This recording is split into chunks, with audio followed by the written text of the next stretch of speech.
पुजारी जी मेरा हाथ पकड़कर कमरे में ले गए और कहने लगे, प्लीज़ आज तुम मेरी पत्नी की कमी को पूरा कर दो, मुझे उसकी बहुत याद आ रही है।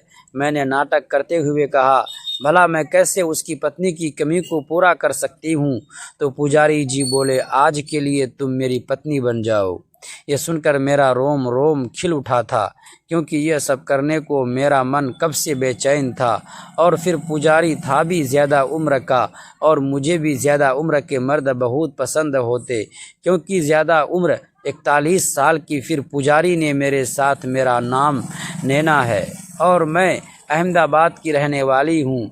ये उस समय की बात है जब मेरी उम्र सिर्फ 22 साल की थी। दोस्तों, वीडियो में आगे बढ़ने से पहले वीडियो को लाइक और हमारे चैनल को सब्सक्राइब करके प्लीज़ हमारा सपोर्ट ज़रूर कर दीजिएगा। दोस्तों, चलते हैं आज की कहानी की तरफ। दिखने में मैं काफ़ी खूबसूरत थी और खुले मिजाज की थी। ज़्यादा उम्र वाले मर्दों से दोस्ती करने का मुझे बहुत शौक़ था। मुझे कम उम्र के लड़के कभी पसंद ही नहीं आते थे। यूँ तो गली के लड़के मेरे आगे पीछे घूमते थे, मुझे पटाने की हर मुमकिन कोशिश करते, लेकिन मैं कभी उन्हें घास नहीं डालती थी। मेरा मन हमेशा अधेड़ उम्र के मर्दों को देखकर मचलने लगता था। मेरे घर से कुछ ही दूरी पर एक छोटा सा मंदिर था। मंदिर में नया पुजारी आया हुआ था। वो अपने आप को बाल ग्रहाचार्य कहता था। उसकी उम्र करीब 45 साल की थी। दिखने में सांवला था, मगर शरीर उसका बहुत कसा हुआ था। मैं हफ्ते में 4-5 बार मंदिर जाया करती थी। मंदिर में वह मुझे घूर कर शरारती नज़रों से देखा करता था। मुझे उसकी नीयत पर शक होने लगा था, मगर मन ही मन मुझे अच्छा भी लगता था, क्योंकि उसका बदन बहुत ही ज़्यादा कसा हुआ था, जो देखने में काफ़ी आकर्षक लगता था। एक दिन मैं बहुत ही सुबह ही मंदिर पहुंच गई थी। वहां पहुंचने पर देखा कि पुजारी नहा रहा था। वो मेरी तरफ देखकर मुस्कुरा दिया और रुकने के लिए इशारा किया। वो खुले पुजारी जी की बात सुनकर मैं कुछ पल के लिए चुप रह गई।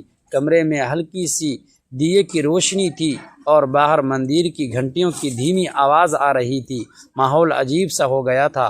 एक तरफ उनकी आंखों में अकेलापन साफ झलक रहा था, तो दूसरी तरफ मेरी अपनी समझ और सीमाएं मुझे रोक रही थी।